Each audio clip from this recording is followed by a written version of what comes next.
and for us to understand where this idea started. And so I'm more than honored to ask my First Lady to explain to us where this came from. Thank you. Thank you so much, Nancy. Dr. Jill Biden, First Lady of the United States of America, all the guests here, and the women of peace, good afternoon. Habari zenu? Mko salama? Asante, naona mumeng'ara kabisa. Thank you. I was just telling them they look very beautiful and very... Okay, so the story of Joyful Women dates back to the year 1997. That's about 25 years ago. I had an opportunity to go to the villages of Uasin Gishu County that time to help my husband, now our president. Then he was running to become member of parliament for Eldoret North.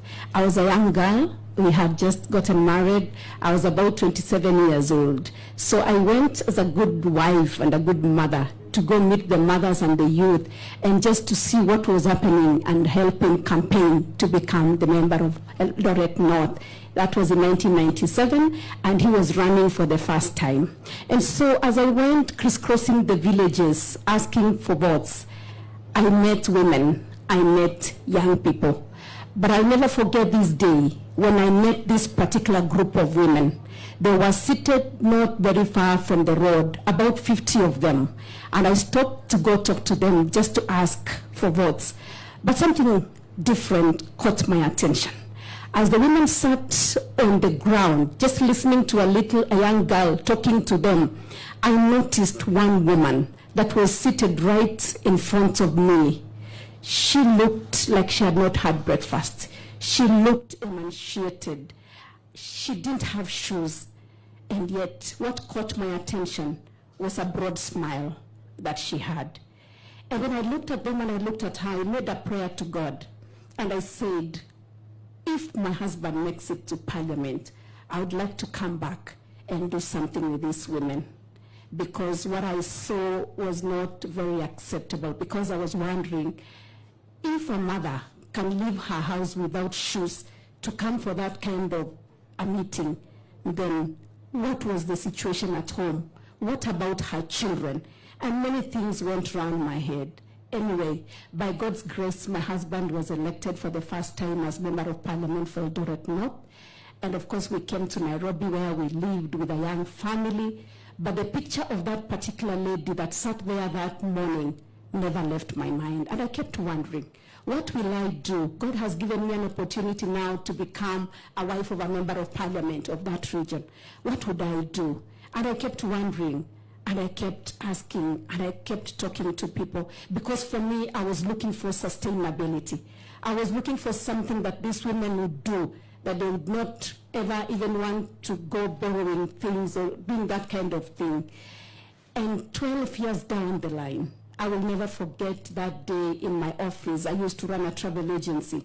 And what I call an angel walked into my office and talked to me about the concept of table banking. And immediately, I thought about the women of Eldoret North. Now, this concept of table banking that Stella has explained to us is actually a government concept that was crafted by the then Poverty Eradication Commission. And a team of economists were sent to Bangladesh and to India and to the parts of Asia to go see what they had done. And it was borrowed on the Grameen Bank. And when I was told about this concept that had already been written, immediately I knew that that was the solution for the women of Eldoret North. And so quickly I called for a meeting of all the women leaders, and I had a meeting under a tree, and I started talking to them about table banking. And that day, on the 31st of August of 2009, Joyful Women Organization was born.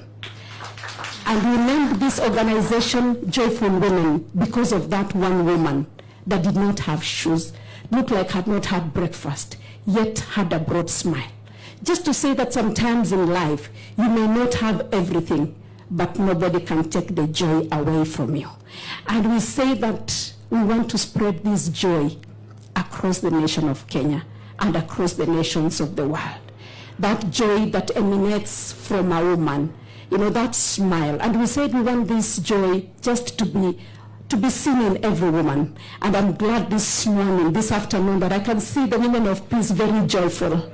I can see the smile. And so we began in Eldoret North in 2009, and I crisscrossed the county teaching the women. I'm blessed to be trained as a teacher, so that was not a very difficult job for me. I used to leave Nairobi on Thursday, and I would have 2 meetings that Thursday, 2 meetings on Friday, 2 meetings on Saturday, and I came back to Nairobi also to take care of my family, because then I had a young family.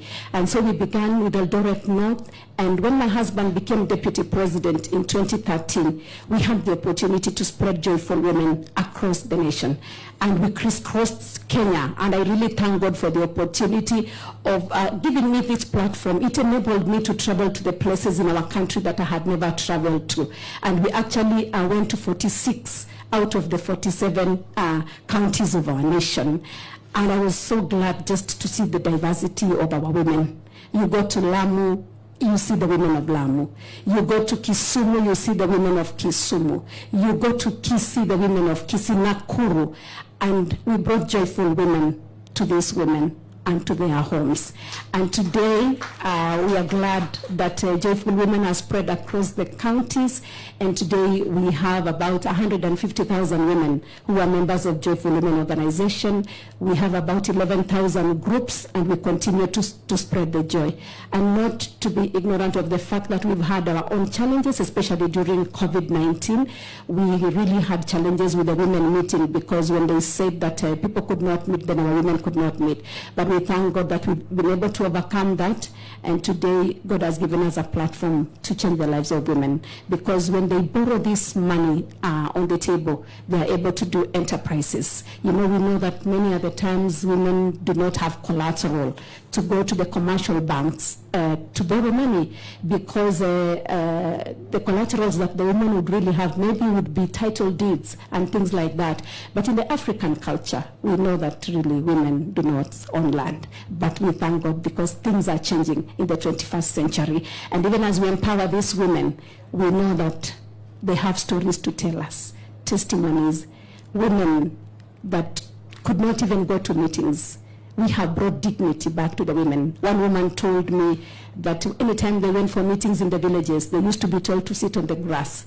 But because of the joyful women and empowering them economically, when they walk into the meetings, they are called to sit on the high table. And so today we are saying that women are sitting on the table. So thank you so much for listening to me. Thank you.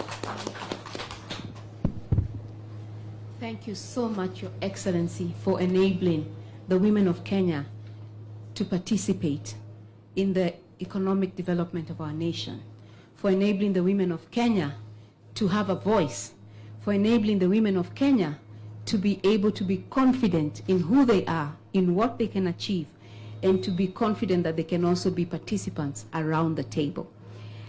I will kindly ask you to invite Dr. Jill Biden, the First Lady of the Republic of the United States of America, to make some remarks. Thank you. Thank you so much. Dr. Jill Biden, I would like to invite you to make some remarks. Karibu sana. Oh, thank you. Thank you. Well, I love